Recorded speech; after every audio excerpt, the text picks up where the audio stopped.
Good morning, student. Today I will start the next lecture from the chapter Change in Profit Sharing Ratio. In this lecture I will explain the adjustment of workman compensation reserve. For this I'll take a numerical.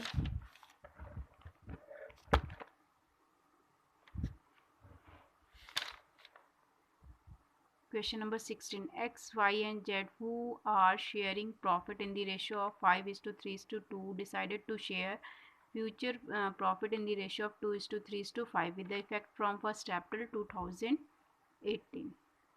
Workman compensation reserves appears at rupees 1,20,000 in the balance sheet as at 31st March 2018. And workman compensation claim is estimated at 1,50,000. Past journal entries for the accounting treatment of workman compensation reserve. In this question there are three partner x, y, z. तीन partner है यहाँ पे आपको given है x, y और z और उनका profit sharing ratio जो गिवन है वो 5:3:2 है। फ्यूचर में उन लोगों ने जो भी अपना प्रॉफिट शेयरिंग रेशियो डिसाइड किया है वो क्या है, वो चेंज हो गया है 2:3:1। This is the old ratio and this is the new ratio from 1st April 2018। Workman compensation reserves appear eight rupees 1,20,000। Workman compensation जो रिजर्व गिवन है आपको क्वेश्चन के अंदर वो कितना है, अपीयर्स मीन्स शो कर रहा है बैलेंस शीट के अंदर, वो कितना है आपका 1,20,000 on 31st March 2018। And workman compensation claim is estimated at 1,50,000. Past journal entry for the accounting treatment of workman compensation reserve.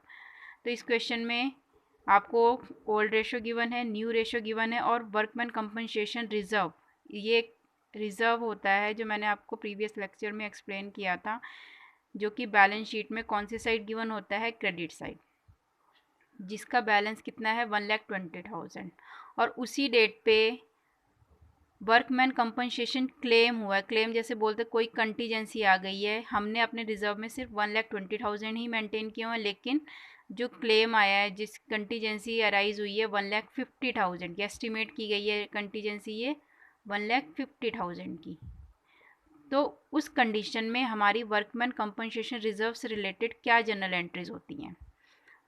तो नॉर्मली हम एंट्रीज करते हैं, अगर नॉर्मल 1,20,000 होता और इतना ही आपका क्लेम होता तो हम सिंपल एंट्री करते workman compensation reserve account debit to partners to provision for claim, लेकिन यहाँ पे क्लेम एक्स्ट्रा है और रिजर्व में पैसा कम है, मीन्स हमने बैलेंस में कम रखे हुए पैसे और हमारी जो कंटीजेंसी अराइज हुई है वो कितनी हुई है 1,50,000। तो इस सिचुएशन में हमारे वर्कमैन कंपनसेशन की जनरल एंट्रीज में क्या चेंज होगा, क्लियर नाउ।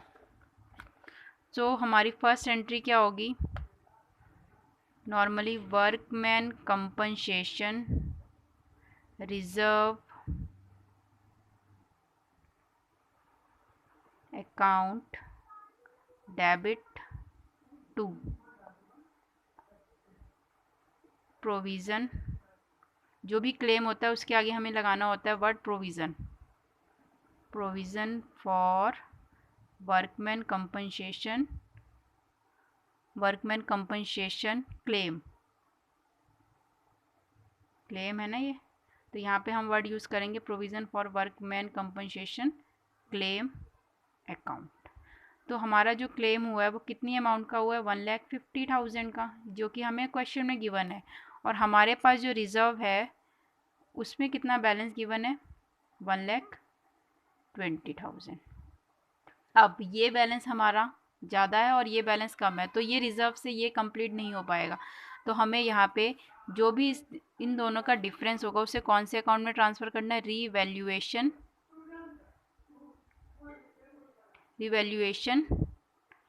अकाउंट डेबिट, जो भी बैलेंस आएगा कितना आएगा 30,000। रीवैल्यूएशन अकाउंट फर्दर हम आगे नेक्स्ट टॉपिक में पढ़ेंगे, तो जो भी कई बार क्या होता है, हमारा वर्कमैन कॉम्पनसेशन रिजर्व का बैलेंस कम होता है लेकिन कंटीजेंसी या क्लेम ज़्यादा अमाउंट का हो जाता है, तो उस कंडीशन में जितना भी एक्स्ट्रा होता है उसे हम कौन से अकाउंट में ट्रांसफ़र कर देते हैं, रिवैल्यूएशन अकाउंट में। तो हमारी यहाँ पे फर्स्ट एंट्री ये होगी। अब यहाँ पे अगर नॉर्मली हमारे पास क्लेम के लिए कुछ बचा ही नहीं है, नॉर्मली अगर हमारे पास कोई क्लेम ना होता तो हम वर्कमैन कंपनसेशन रिजर्व को पार्टनर्स के कैपिटल अकाउंट में ट्रांसफ़र करते हैं, लेकिन यहाँ पे क्लेम हमारे पास ऑलरेडी कम है। जो हमारे पास कमी आई है वो कितने की आई है, 30,000। इस कमी को पूरा करने के लिए हमें एक और एंट्री करनी पड़ेगी, किससे, पार्टनर्स के कैपिटल अकाउंट से। तो यहाँ पे पार्टनर्स के कैपिटल अकाउंट से एंट्री होगी एक्स, क्योंकि यहाँ पे 3 पार्टनर्स हैं, एक्स, वाई एंड जेड। तो ऑल पार्टनर, जो भी ऑल पार्टनर्स हो उनके अकाउंट को डेबिट करना है। X capital account debit, Y's capital account debit, जेड्स capital account debit to revaluation. ये वाला जो बैलेंस है 30,000 का, हम इसे कहाँ से डेबिट करेंगे, पार्टनर्स के कैपिटल अकाउंट से ये निकाला जाएगा, रीवैल्यूएशन अकाउंट। रीवैल्यूएशन में हमारी अमाउंट थी 30,000 और इनका ये जो अमाउंट निकाली जाएगी वो कौन से रेशो में निकाली जाएगी, ओल्ड रेशो में। ठीक है, तो हमारे पास यहाँ पे अमाउंट है 30,000 और हमारा जो रेशो है, ओल्ड रेशो कितना गिवन है, 5:3:2। तो x का बैलेंस आ जाएगा हमारे पास 5/10, जो कि हो जाएगा 15,000। y का यही सेम बैलेंस आ जाएगा, कितना आ जाएगा आपका, 3,000 × 3, 9,000। और y का, सॉरी z का 3,000 × 2, 6,000। तो ये बैलेंस आया हमारा, x का बैलेंस आया है 15,000, दूसरा है y का 9,000 और तीसरा है z का, जो कि कितना बैलेंस आया हमारा कैलकुलेट करने के बाद, 6,000। तो हमारी इस कंडीशन में वर्कमैन कंपनसेशन रिजर्व को एडजस्ट करने के लिए 2 एंट्रीज होंगी, क्योंकि यहाँ पे वैल्यू कम है और हमारा क्लेम ज़्यादा है। तो ये जो एक्स्ट्रा पैसा है जो हमने रीवैल्यूएशन अकाउंट में ट्रांसफ़र किया है, उसको कहाँ से राइट ऑफ किया जाएगा, या उसको पार्टनर्स के कैपिटल अकाउंट से राइट ऑफ किया जाएगा। तो एंट्री होगी हमारी एक्स कैपिटल, वाइस कैपिटल, जेड्स capital in their old profit sharing ratio to revaluation account with this amount. Clear? No check the answer.